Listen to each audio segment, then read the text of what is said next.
What's up? Tizzle here, aka Life Sciences Master Student. You know, the only one that's a rapper, apparently.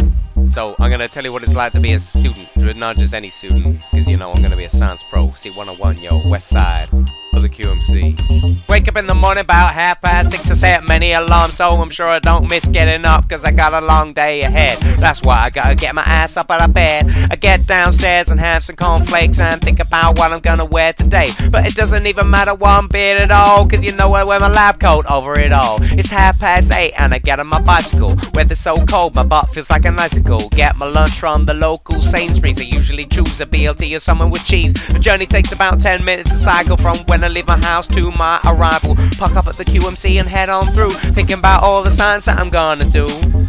Yeah, man, you gotta get up early because, you know, you can't miss out on time in the lab because you gotta get stuff done, otherwise you won't have any data for your project, and that's just terrible. My supervisor's lab is way up on seafloor, full of things that you might not have seen before. I put my bag on my desk and my lab coat on, you know what time it is, time for science, son. I'm working on this locust called amylase, it's so big and long, it goes on for days, about 225 kilobases. It's got variable repeat units all over the place. 2 kinds of genes, pancreatic, salivary, and multiple copies, cause it's a CNV. That copy number can get pretty crazy. It gets as high as 18 AMI1 genes. I'm working on something to measure variation, like duplications, deletions to my satisfaction, and emotion, haplotype, fusion, polymerase chain reaction, and I was hoping soon it would reach completion. Yeah, man, you know, there's a lot of words in there, but I'm just gonna call it EHF PCR from now, because that's a much easier way, you know, that kind of acronym kind of stuff.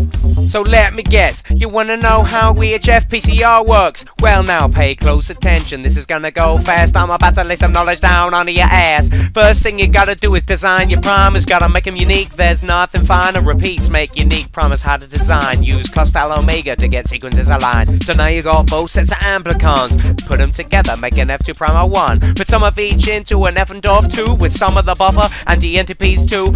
Don't forget to put your polymerase in, it does exactly what it says on the tin. When you gotta chew with all those bits, you got yourself something called a master mix.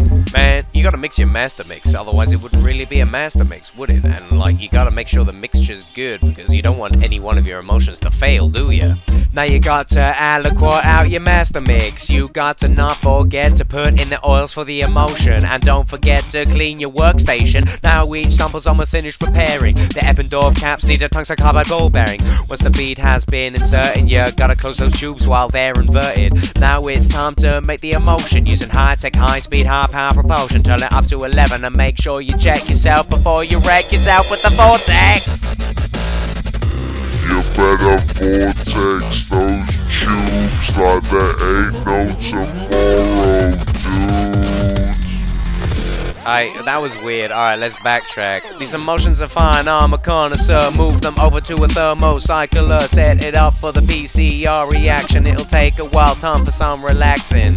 I mean, yeah, you should probably actually do something a bit more constructive with your time, like set up another experiment, or, you know, start work on your manuscript or grant report. Yeah, why not? When your EHF PCR is finally done, you gotta extract it from that oil, son. Gotta make sure the fusion product's recovered, so add a bit of hexane in the fume cupboard. Vortex them in fresh Eppendorf juice, then spin them down in the centrifuge. When they're spun down, take off the top layer, add more hexane, then repeat 3 times, player. You got one more PCR to do, so it's time to get back under the hood. You're gonna use nested primers so that you end up with a clean PCR output. When your secondary PCR has finished, it's time to run the gel electrophoresis. It might take a while, but let me tell you, nothing feels better than bands on a gel, yo.